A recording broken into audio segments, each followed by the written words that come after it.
Hello students, कैसे हैं आप सभी लोग। तो जैसा कि आज हम जो है क्लास 12th का मॉड्यूल 8 कैलकुलस करने जा रहे हैं। और कैलकुलस का जो सबसे पहला आज हमारा लेसन है जिसका नेम है limits and continuity. Limits and continuity. Limits and continuity में जैसे कि चैप्टर नंबर 25 है, तो सबसे पहले कैलकुलस का हमारा पहला पार्ट है लिमिट्स एंड कंटिन्यूटी। इसके आगे जो है differentiation, integration, application of integration, बहुत सारी चीजें हैं। तो मैं ये कहूं कि जो लिमिट्स और कंटिन्यूटी है, लिमिट्स और कंटिन्यूटी है, ये जो है एक बैकबोन है आगे आने वाले टॉपिक्स की। क्या है? बैकबोन है आगे आने वाले टॉपिक्स की। तो सबसे पहले हम लिमिट को समझते हैं। जैसे चैप्टर का नेम हमें लिमिट और कंटिन्यूटी दिया गया है, तो लिमिट और कंटिन्यूटी में हम ये बात समझते हैं कि लिमिट और कंटिन्यूटी का एक दूसरे से क्या रिलेशन है। तो जैसे चैप्टर का नाम लिमिट दिया गया है, तो पहले हम लिमिट की डेफिनेशन को समझते हैं, फिर आगे बढ़ेंगे। तो लिमिट ये बोलती है कि फंडामेंटल कॉन्सेप्ट ऑफ कैलकुलस, जो लिमिट है वो क्या है? फंडामेंटल कॉन्सेप्ट ऑफ कैलकुलस है, where we understand the behaviour of function at the present at the nearest point. अब आप कहेंगे कि भाई ये तो थोड़ा ऊपर से निकल गया, तो इसको समझते हैं। तो हमने ये कहा कि फंडामेंटल कॉन्सेप्ट ऑफ कैलकुलस, किसी भी कैलकुलस का ये क्या है? एक फंडामेंटल कॉन्सेप्ट है जिसमें हम understand the behaviour of function nearest point, मतलब सबसे नियरेस्ट पॉइंट पर हम किसी फंक्शन का बिहेव जानते हैं कि वो कैसा बिहेव करेगा। अब इसको समझते हैं। जैसे कि एक एग्जांपल के लिए कि मान लीजिए आपके पास एक छोटा सा एग्जांपल के साथ पहले हम समझेंगे, तो मुझे लगता है कि इसको समझने में थोड़ा सा आसानी होगी। तो अगर हम एक एग्जांपल के साथ समझें, तो मान लीजिए आपके पास कोई एक मैग्नेट है। मान लीजिए कोई आपके पास एक मैग्नेट है। हम ये एग्जांपल के तौर पर ले रहे हैं, इसका कोई इससे कोई रिलेशन नहीं है। तो हमारे पास एक मैग्नेट है और हम इस मैग्नेट को लेना चाहते हैं।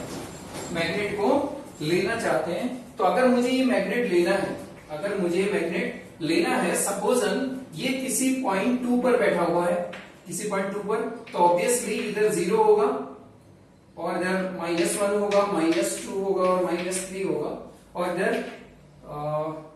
That is called the 1 and then 0, then -1 and -2 and then -3 and here 1 2 and 3 4 and so on।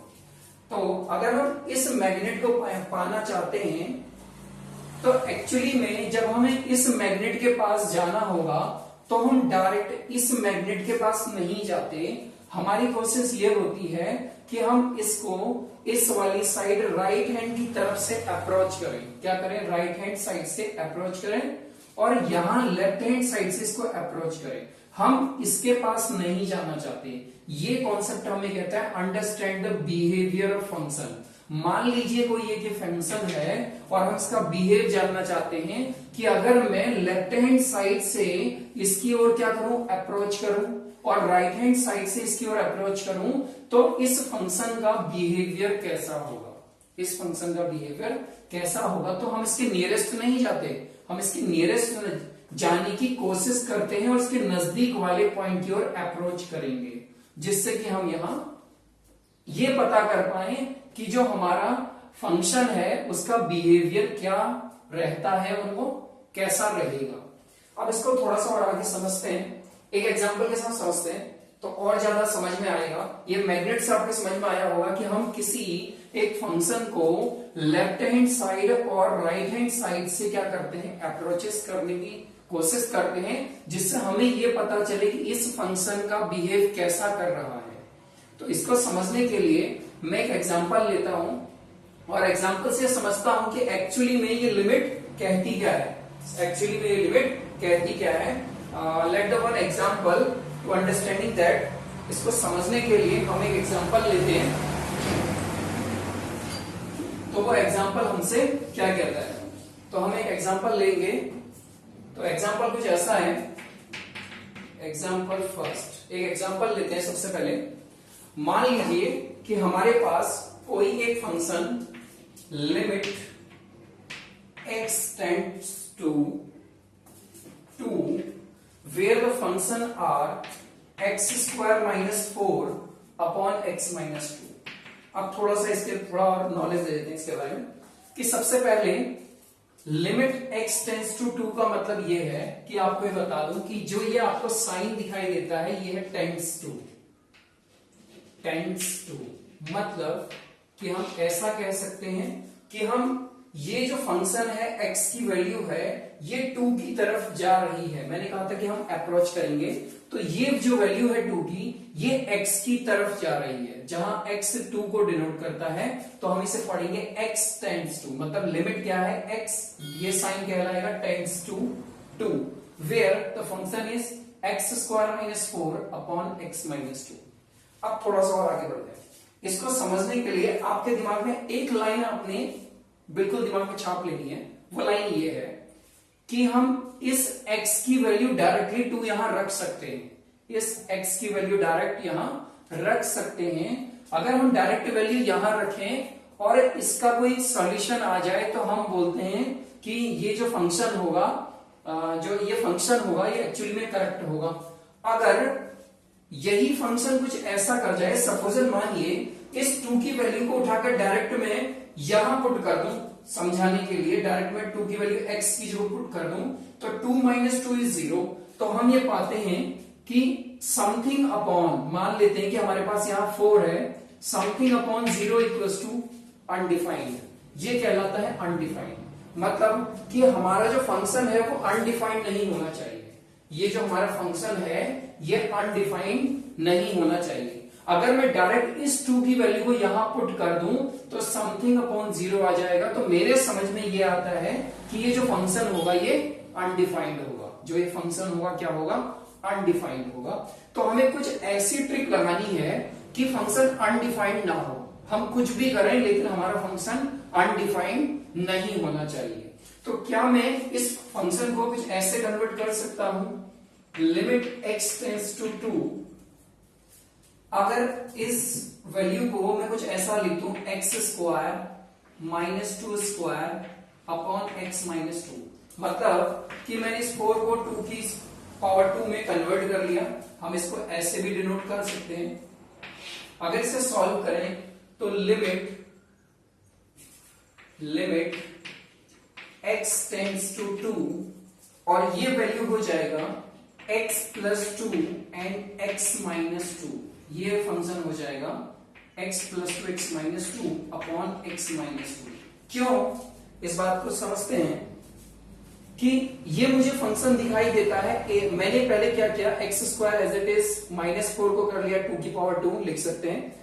तो हमें ये फंक्शन कुछ ऐसा दिखाई देता है ए स्क्वायर माइनस बी स्क्वायर। अगर मैं इसको a कह दूं इसको b कह दूं तो ए स्क्वायर माइनस बी स्क्वायर जो आइडेंटिटी क्या कहती है, a प्लस बी और a माइनस बी। वैसे इसे बताने की आवश्यकता नहीं है। तो हम ये पाते हैं कि लिमिट x टेंड्स टू 2 और x माइनस 2 कैंसिल और हमें क्या मिलता है x प्लस 2। अब हम ये पाते हैं कि अब अगर इस 2 की वैल्यू को यहां रखा जाए तो ये फंक्शन अनडिफाइंड के टर्म में नहीं आता। तो हम क्या करते हैं कि इसको डायरेक्टली टेकिंग लिमिट, हम लिमिट को टेक कर लेते हैं तो हमें मिलता है 2 प्लस 2 इक्वल टू 4। तो हमने ये पाया कि हमारा जो फंक्शन है वो अनडिफाइंड नहीं है। तो हमारा जो मेन एम रहता है कि हमारा फंक्शन क्या हो, अनडिफाइंड ना हो। हमारा फंक्शन जो हो वो क्या हो कि अनडिफाइंड ना हो। तो आपने हमेशा इस बात का ध्यान रखना है कि आपका फंक्शन अगर अपॉन में 0 हो गया तो अनडिफाइंड होगा। ऊपर 0 हो जाए चलेगा लेकिन नीचे 0 नहीं होना चाहिए, अनडिफाइंड नहीं होना चाहिए, या जिसे हम कह सकते हैं अनडिटरमिन्ड। नाउ अब इसी बात को थोड़ा सा और आगे की तरफ बढ़ाते हैं कि लिमिट एक्चुअली क्या अप्रोच करती है। ये हमने एक छोटा सा एग्जांपल लिया। अब इस एग्जांपल को थोड़ा सा आगे बढ़ाते हैं। तो एक एग्जांपल लेते हैं कि मान लीजिए अगर हम इसी फंक्शन पे लें, मान लीजिए कि हमारे पास यही फंक्शन है। हमारे पास फंक्शन है क्या कि limit x tends to 2 where x square minus 4 upon x minus 2 हमें एक फंक्शन दिया गया है। और अगर मैं एक्चुअली में इस फंक्शन का बिहेवियर बताने के लिए एक चीज लिखूं, इसको मैं ऐसे समझूं कि मेरे पास यहां एक वैल्यू x है, यहां एक वैल्यू मेरा x है और यहां मेरा एक fx है, यही फंक्शन है। तो मैं क्या पाऊंगा, अभी हमें नजर आएगा कि इसको समझाने के लिए अगर मैं एक लाइन का यूज करता हूं कि मान लीजिए कि मुझे कहां पहुंचना है, x टेंड्स टू 2 पर पहुंचना है, तो यहां कौन होगा मेरे पास, यहां होगा 1, यहां होगा 0 और यहां होगा -1 और इधर होगा 3, इधर होगा 4। तो हम क्या पाते हैं, मान लीजिए कि इस x की जगह पर, इस x की जगह पर मैं कहां से अप्रोच करता हूं, 1 की तरफ से अप्रोच करता हूं। कहां की ओर अप्रोच करूंगा, इधर की ओर। अगर मैं इधर की ओर अप्रोच करूं तो मैं ये पाता हूं,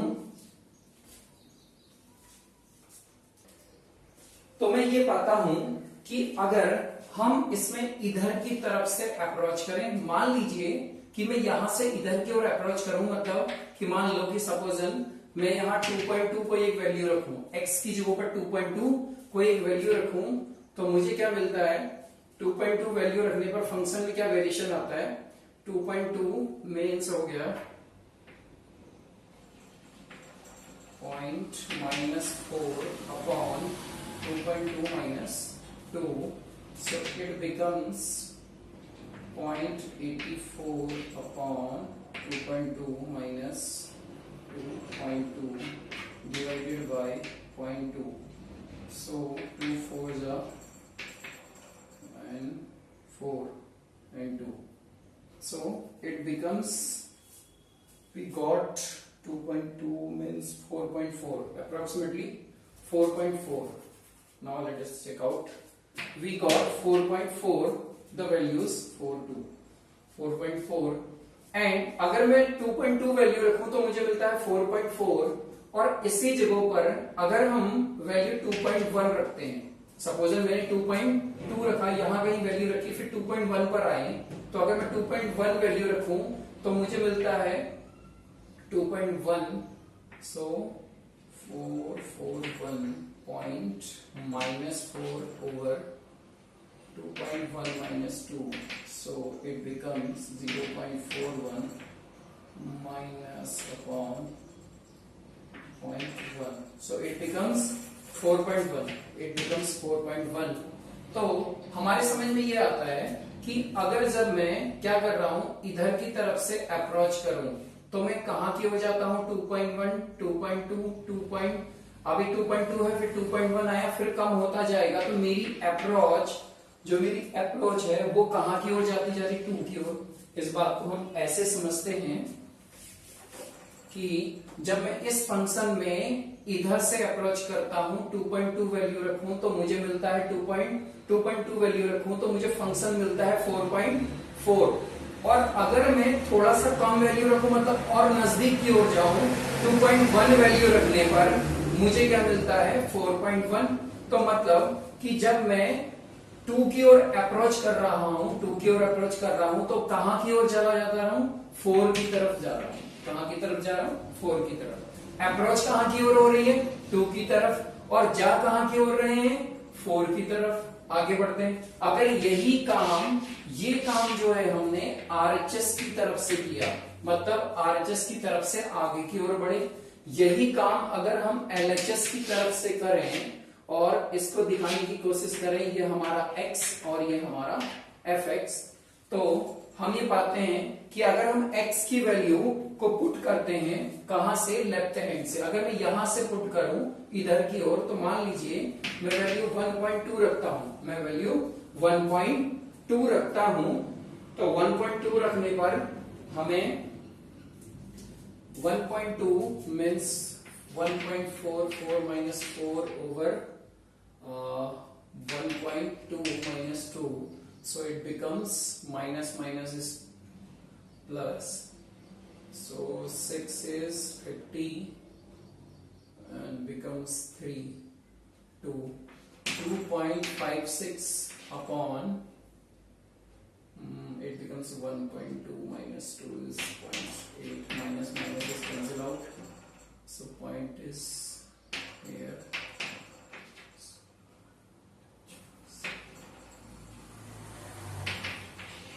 it becomes 3.2, it becomes 3.2। तो जब हम वैल्यू 1.2 रखते हैं तो हमें वैल्यू मिलती है 3.2।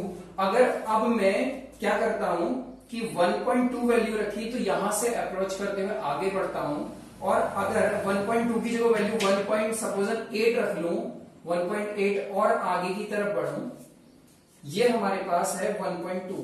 तो 1.2 कहां होगा, सॉरी, तो ये हमारे पास क्या है 1, और 1.2 कहां होगा अप्रोक्सीमेटली इधर, 1.2 इधर है, और सॉरी इधर नहीं, 1.2 इधर होगा, क्योंकि ये 1 है तो 1.2 इधर और 1.8 हम अप्रोच इधर की तरफ कर रहे हैं।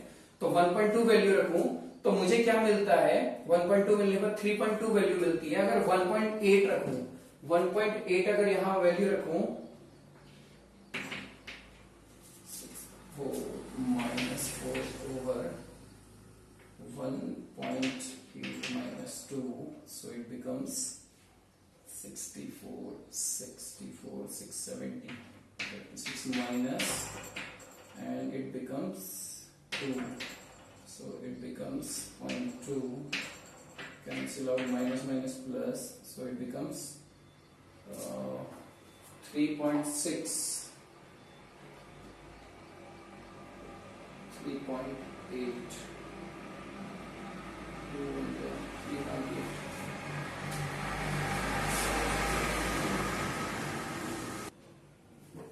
So it becomes 64 and 4 minus how much remaining, 0.56, 3.64, calculation ठीक है ना, 3.16 over 0.4 over 0.2, 3. इसको मिस्टेक है, करेक्शन कर लेते हैं। x स्क्वायर, x की वैल्यू 1.2, और अगर हम x की वैल्यू रखते हैं so it becomes 1.4, 4,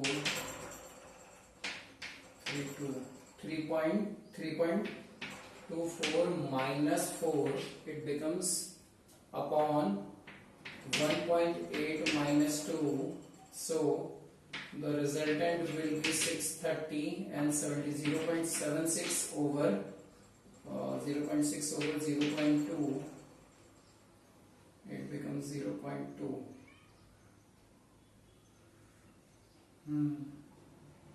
So 0, 2 3 जा and 2 3 जा 2 8 जा 3.8, so it becomes 3.8। तो हम ये देखते हैं कि अगर हम किसी फंक्शन की वैल्यू को, अगर हम किसी x की वैल्यू को क्या रखते हैं, x की वैल्यू को क्या रखें, सॉरी x की वैल्यू 1.2 रखते हैं तो हमें फंक्शन का रिजल्ट मिलता है 3.2, और अगर x की वैल्यू 1.8 रखते हैं तो 1.2 मीन्स है कि मैं समथिंग कहीं, 1.2 का मतलब क्या हुआ कि मैं 2 के नजदीक हूं, 1.2 यहां कहीं हूं, फिर और आगे बढ़ूंगा तो 1.8 के आसपास है तो 3.8। तो मैं क्या करता हूं कि जब मैं यहां से अप्रोच करता हूं तो मेरा रिजल्ट कहां 2 की ओर जा रहा है, 2 की ओर, और यहां से अप्रोच कर रहा हूं 3.2, 3.8 कहीं 4 की ओर जा रहा है। तो मैं देखता हूं कि दोनों लिमिट्स क्या करती हैं, इक्वल चलती है। क्या करती हैं, इक्वल चलती है। तो इसका मतलब ये हुआ कि अगर हम किसी फंक्शन को डिराइव करने के लिए, किसी लिमिट को डिनोट करने के लिए अगर हम क्या करें, एलएचएस और आरएचएस से क्या करें, एलएचएस और आरएचएस दोनों तरफ से लिमिट्स को लें, अप्रोच करें, तो हमें रिजल्टेंट लगभग सॉरी एलएचएस और आरएचएस पार्ट दोनों क्या मिलते हैं, सेम मिलते हैं। एलएचएस और आरएचएस पार्ट क्या मिलते हैं, सेम मिलते हैं। Pause the video to note it down. कुछ एग्जांपल और करते हैं इसके बाद। तो लिमिट को करने के बाद हमने ये पाया कि जो हमारा फंक्शन दिया होता है, अगर हम उसे एलएचएस और आरएचएस दोनों तरफ से अप्रोच करें तो दोनों लिमिट क्या होती हैं, सेम होती हैं। तो बेस्ड ऑन दिस थ्योरी आगे की ओर बढ़ते हैं और समझते हैं कि कुछ एक आध एग्जांपल और करेंगे कि हम इस टाइप के क्वेश्चन कैसे और कर सकते हैं। तो सबसे पहले इसमें हम सब्स्टिट्यूशन मेथड का यूज करते हैं। किसका यूज करते हैं? सब्स्टिट्यूशन मेथड का यूज करेंगे।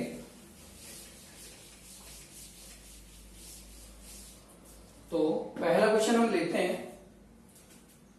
मान लीजिए कि एग्जांपल फर्स्ट हम लेते हैं लिमिट के लिए। पहला क्वेश्चन हम लेते हैं limit x tends to 1, limit x tends to 1 3x plus 5 upon x plus 1 upon x plus 10। तो हमने ये क्वेश्चन लिया है। अब हमें ये बताना है इसकी लिमिट को डिफाइन करना है इस टर्म को। तो मैंने जैसे कि कहा था कि हमारा फंक्शन जो है अनडिफाइंड नहीं होना चाहिए। हमारा फंक्शन जो है अनडिफाइंड नहीं होना चाहिए। तो हम करते क्या है, जिससे कि हमारा फंक्शन जो है अनडिफाइंड ना हो, उसके लिए अगर डायरेक्ट मैं इस 1 की वैल्यू को यहां रख दूं तो मुझे नहीं लगता कि जो है ये अनडिफाइंड होगा, क्योंकि 1 की वैल्यू को यहां रखा जाए तो 11 हो जाएगा और अनडिफाइंड नहीं। अनडिफाइंड कब होता है? जब क्या हो जाए? 0 हो जाए। तो हम डायरेक्ट कहते हैं टेकन लिमिट को लिया जाए तो हमें मिलता है 3 into 1 plus 5 upon 1 plus 10 equals to 8 over 11। Second एक क्वेश्चन और लगाते हैं। तो क्वेश्चन है limit x tends to 3, limit x tends to 3 x square minus 9 over x minus 3। आप समझते हैं कि अगर इस क्वेश्चन में डायरेक्ट लिमिट को पुट कर दिया जाए तो 3 माइनस 3 0, मतलब फंक्शन अनडिफाइंड है। लेकिन हमने क्या कहा था कि फंक्शन अनडिफाइंड नहीं होना चाहिए। तो आगे करते हैं कि अगर मैं कुछ इसे ऐसा कर लूं x minus 3 whole square upon x minus 3, तो हम क्या पाते हैं कि ये फॉर्मूला फिर से वही मिल जाता है, a square minus b square. So we can write x plus 3 and x minus 3 upon x minus 3। After cancel out we got what? Limit x tends to 3 x plus 3। अब हम यहां टेकिंग लिमिट करें तो directly हम इसको कह सकते हैं 3 प्लस 3 इक्वल्स टू 6। एक क्वेश्चन और लगाते हैं जिससे कि ज्यादा समझ में आए कि एक्चुअली लिमिट है क्या। तो नेक्स्ट क्वेश्चन, एक क्वेश्चन और लगाएंगे। तो एक क्वेश्चन है 9x square minus 1, limit x tends to 1 9x square minus 1 upon 3x minus 1। अब अगर मैं x की वैल्यू डायरेक्ट पुट कर लूं तो 3 1 जा 3, 3 माइनस 1 इज 2, तो फंक्शन अनडिफाइंड नहीं होगा। तो डायरेक्टली हम लिमिट जो है टेकिंग लिमिट करेंगे तो हमें मिलता है 9 into 1 square minus 1 upon 3 into 1 minus 1। So it becomes 9 minus 1 upon 3 minus 1 is 2, so 8 by 2 it becomes 4। तो आई होप आपकी समझ में लिमिट आया होगा। Pause the video to note it down.